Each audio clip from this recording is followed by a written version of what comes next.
नमस्कार, मैं तमन्ना। आप देख रहे हैं द संकेत लाइव। पूर्व प्रधानमंत्री मनमोहन सिंह के निधन के बाद उनके अंतिम संस्कार और स्मारक को लेकर विवाद हो गया है।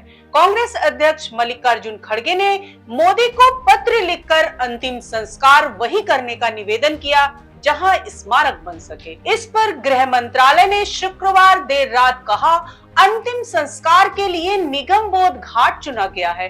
पूर्व पीएम का स्मारक दिल्ली में बनेगा, इसके लिए उचित जगह तलाशी जाएगी और ट्रस्ट बनेगा। प्रक्रिया में समय लगेगा। कांग्रेस सूत्रों ने बताया कि डॉक्टर सिंह की पत्नी गुरशरण कौर चाहती थी कि अंतिम संस्कार वहीं हो जहां स्मारक बनाया जा सके। कांग्रेस नेता केसी वेणुगोपाल ने कहा, सरकार पूर्व पीएम का स्मारक बनाने के लिए जमीन तक नहीं तलाश पाई। ये देश के पहले सिख पीएम का अपमान है। जगह की कमी की बात आने पर प्रियंका गांधी ने डॉक्टर सिंह का स्मारक, शक्ति स्थल इंदिरा गांधी का स्मारक या वीर भूमि राजीव गांधी का स्मारक के पास बनाने का सुझाव दिया। कांग्रेस ने निगम बोध घाट पर अंतिम संस्कार को लेकर भी आपत्ति जताई है। कांग्रेस ने कहा कि अंतिम संस्कार भी ऐसी जगह पर होना चाहिए जहां कभी कोई पूर्व पीएम का अंतिम संस्कार नहीं हुआ हो, क्योंकि कोई भी पूर्व पीएम मनमोहन सिंह के कद के बराबर नहीं है। नवजोत सिंह सिद्धू ने कहा, जब इंसान चला जाता है तो उसके साथ सारे बैर मिट जाते हैं, लेकिन यहाँ पर राजनीति हो रही। ये मसला देश के इतिहास का है। ये इंसान खास था, जीता जागता इतिहास था। उचित को जानकर उस पर अमल न करना कायरता है।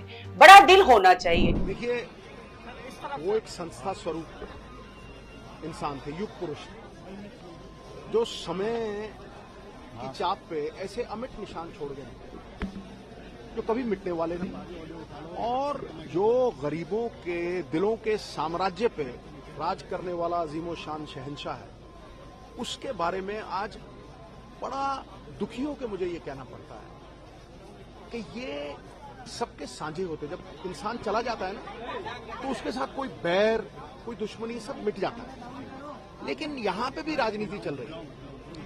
मैं आपको एक छोटा सा सवाल करता हूं, वो आप इस देश में सब जगह पहुंचाइए कि अगर अटल जी का संस्कार होना होता और कोई कहता कि राजघाट पे नहीं होता, वहां मॉन्यूमेंट नहीं बनेगा, कहीं और बनेगा, तो क्या कैसा लगता? मतलब जातन लागे सो तन जाने, किसी पार्टी का मसला नहीं है, देश के गौरवमयी इतिहास का सवाल है। ये इंसान खास था, ये इंसान जीता जागता इतिहास था, समझे नहीं?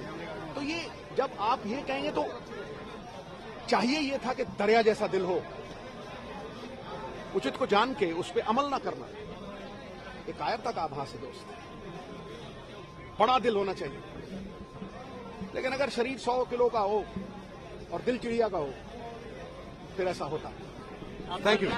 संजीत सिंह का भाजपा पर आरोप है कि सिख समाज से आने वाले एकमात्र प्रधानमंत्री को अंतिम संस्कार के लिए राजघाट के पास जगह न देना सरकार की छोटी सोच को दिखाता है। बनेगा, फिर वो जगह आवंटित होगी, इसमें विवाद की कोई बात नहीं। देखिए, सबसे ज़्यादा अफसोस की बात यह है कि ऐसे मुद्दे पे भी हम लोगों को बात करनी पड़ रही है।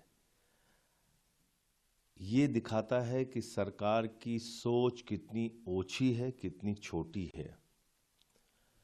प्रधानमंत्री नरेंद्र मोदी जी से मैं पूछना चाहता हूं कि भारत के एक महान अर्थशास्त्री, जिनकी पूरी दुनिया में कद्र है, भारत के प्रधानमंत्री के रूप में उन्होंने अपनी जिंदगी के 10 वर्ष इस देश को आगे बढ़ाने के लिए लगाए, और सिख समाज से आने वाले भारत के एकमात्र प्रधानमंत्री हैं डॉक्टर मनमोहन सिंह जी। आपने इसके पहले सारे प्रधानमंत्रियों का अंतिम संस्कार देखा होगा, लगभग सारे प्रधानमंत्रियों का, जो देश के प्रधानमंत्री रहे हैं, पूर्व प्रधानमंत्री, उनका अंतिम संस्कार राजघाट परिसर में हुआ। तो आप राजघाट परिसर में डॉक्टर मनमोहन सिंह जी के अंतिम संस्कार की जगह देने के लिए तैयार नहीं है। ये भारतीय जनता पार्टी की सोच है। ये अपने आप को संस्कारी पार्टी कहते हैं। ये अपने आप को कहते हैं कि हम दुनिया के सबसे बड़ी पार्टी हैं। दुनिया की सबसे बड़ी लेकिन सबसे छोटी मानसिकता वाली पार्टी है ये। बहुत अफसोस है मुझे, और ये कहीं ना कहीं पूरे दुनिया में रहने वाला और भारत में रहने वाला एक एक व्यक्ति शर्मसार है कि मोदी सरकार ये क्या कर रही है। सुधांशु त्रिवेदी ने कहा कि केंद्रीय गृह मंत्री अमित शाह ने कांग्रेस अध्यक्ष मल्लिकार्जुन खड़गे को बताया है कि भूमि अधिग्रहण ट्रस्ट के गठन जैसी प्रक्रियाओं के पूरा होने के बाद जो भी समय लगेगा वह काम उचित तरीके से और जल्द से जल्द किया जाएगा। सुधांशु त्रिवेदी ने कहा कि कांग्रेस ने डॉक्टर सिंह को कभी सम्मान नहीं दिया, आज उनके निधन के बाद भी राजनीति कर रही है। डॉक्टर सिंह 10 साल तक पीएम पद संभालने वाले नेहरू गांधी परिवार के बाहर पहले प्रधानमंत्री थे। आज दुख की इस घड़ी में राजनीति से बचना चाहिए। पीएम मोदी की सरकार ने दलगत भावनाओं से ऊपर उठकर सभी नेताओं को सम्मान दिया। भाजपा नेता CR केसवान ने कहा, यूपीए सरकार ने नरसिम्हा राव जी के लिए दिल्ली में कभी कोई स्मारक नहीं बनाया। केवल पीएम मोदी ही थे जिन्होंने 2015 में नरसिम्हा राव जी के लिए एक स्मारक की स्थापना की और उन्हें 2024 में मरणोपरांत भारत रत्न से सम्मानित किया। राव के पार्थिव शरीर को कांग्रेस मुख्यालय में भी नहीं रखा गया। कांग्रेस के ऐतिहासिक पापों को हमारा देश कभी नहीं भूलेगा। अखिलेश यादव का कहना है कि पूर्व प्रधानमंत्री के संदर्भ में सम्मान की परंपरा का निर्वहन होना चाहिए। भाजपा अनुचित उदाहरण पेश न करे। आज के लिए बस इतना ही। धन्यवाद।